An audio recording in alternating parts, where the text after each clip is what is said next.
ফ্রিতে গাছ নিয়ে আসলাম, একেবারেই ফ্রিতে। দেখতে পাচ্ছেন সবাই। আসসালামু আলাইকুম, সবাই ভালো আছেন নিশ্চয়ই, আমরাও ভালো আছি। হ্যাঁ, আজকে আমি একদম ফ্রিতে গাছ, অনেক অনেক গাছ নিয়ে এসেছি।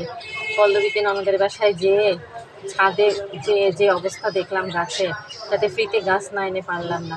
এরকম তুলসী গাছই এনেছি 4টা। দেখেন কি সুন্দর তুলসী চারা, অনেক বড় বড় চারা। এক এক বারান্দায় লাগিয়ে দিয়েছি। এই এক একটা চারা কিনতে গেলে আমার 100 করে টাকা লাগতো। তার মানে আমি কত ফ্রিতে চারা পেয়ে গেছি দেখেন। চারাগুলো রাত্রে এনেছি, এখন সতেজ আছে, খুব সুন্দর আছে। পানিতে ভিজিয়ে রেখেছিলাম, এইমাত্র আমি মাটিতে লাগিয়ে দিলাম। এই একটা ক্যাকটাস, এই ক্যাকটাসটা আমার বেশ পছন্দের, সেজন্য এটাও ফ্রিতে নিয়ে আসলাম। এই ভিতরে দেখেন, ভিতরে কিছু ফুল গাছ এনেছি, এছাড়া আরও অনেক অনেক গাছ এনেছি। চলেন আপনাদেরকে একটা একটা করে দেখাই। দেখতে পাচ্ছেন এখানে আরও 2টি তুলসী গাছ।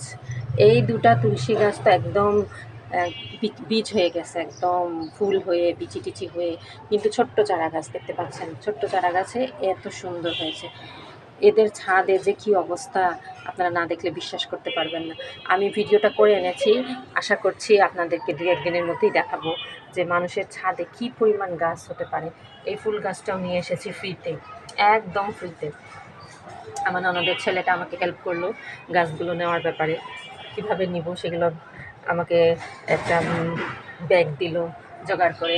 এই দেখতে পাচ্ছেন নয়নতারা, এই 2টা নয়নতারা নিয়ে এসেছি। অনেক অনেক ফুল গাছ নিয়ে এসেছি, সাথে লতানো গাছ। আমার মতো যারা গাছ পাগল তারা এরকম গাছ দেখলে আর সহ্য করতে পারেন না নিশ্চয়ই, আমি জানি সেটা। সবাই এরকম নিয়ে আসেন যদি নেওয়ার মতো ব্যবস্থা থাকে। এত সুন্দর সুন্দর গাছ। এই গাছগুলো একদম মানে ওরা ড্রামে গাছ করেছে, সেই ড্রামের আশেপাশে ছিল।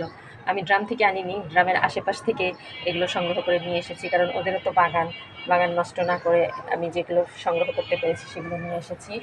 এগুলোই অনেক সুন্দর, অনেক অনেক সুন্দর, যেগুলো টাকা দিয়ে কিনতে গেলে আমার মোটামুটি 700-800 টাকা তো লেগেই যেত। দেখতে পাচ্ছেন গাছগুলো যখন বড় হবে তখন আরও সুন্দর হবে। নয়নতারা ফুল ফুটলে অনেক সুন্দর লাগে গাছগুলো। আমার এই ঝড়ের মধ্যে নয়নতারা গাছটা মারা গিয়েছে, সেই জন্য আরও 2টা নিয়ে আসলাম। এই গাছটাও নিয়ে এসেছি ওদের কাছ থেকে। টব বেশি নেই দেখে এখানে আমি এই ড্রাগন গাছের সাথে রেখে দিলাম। যাই হোক, আমার মতো যারা গাছ পাগল তারা এরকম গাছ সংগ্রহ করবেন, বারান্দা ভরে ভরে গাছ লাগাবেন। আশা করছি কিনে হোক, ফ্রিতে হোক, যেভাবে হোক আপনাদের বারান্দা সবার গাছে গাছে ভরে উঠুক, এই আশাতেই এখানে ভিডিও শেষ করছি। ভিডিও ভালো লাগলে আমাদের সাথেই থাকবেন, লাইক শেয়ার সাবস্ক্রাইব করে আমাদের সাথেই থাকবেন। আজকে এখানে ভিডিও শেষ করছি। আসসালামু আলাইকুম, আল্লাহ হাফেজ।